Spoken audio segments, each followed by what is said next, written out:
আজকের গল্প গরিব বাবার ছেলের সবচেয়ে বড় জয়।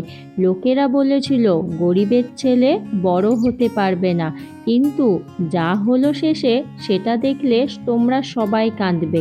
গল্পটা শেষ পর্যন্ত শোনার অনুরোধ রইল। একটা ছোট্ট গ্রামে থাকতো রাহুল নামে একটা ছেলে। তার বাবা ছিলেন একজন দিনমজুর। সারাদিন রোদে পুড়ে কাজ করেও ঠিকমতো সংসার চালাতে পারতো না। রাহুলের খুব ইচ্ছে ছিল বড় হয়ে কিছু একটা করবে, যাতে তার বাবাকে আর কষ্ট করতে না হয়।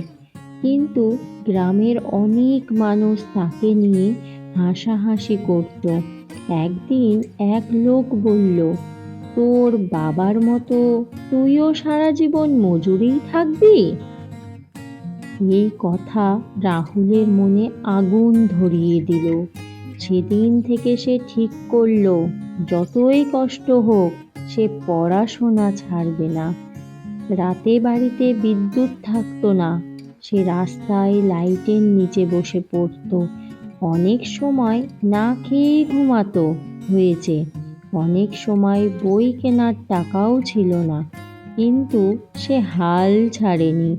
বছরের পর বছর কঠোর পরিশ্রমের পর একদিন সে বড় চাকরির পরীক্ষায় পাশ করল।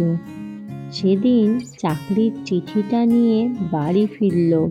তার বাবা কাজ থেকে ফিরছিলেন, মাথায় ইট নিয়ে।